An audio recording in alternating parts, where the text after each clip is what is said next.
Now sir, this one I use auto settings. Okay, I put there terminal, okay, and then the body. This one not shorted, not ground, no readings, no resistance. Okay,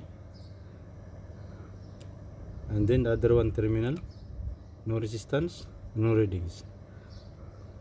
This is body for terminal. Other terminal, body, and then other terminal, no resistance. It means this compressor new, good windings, but the other there have resistance every terminal. It means windings not good.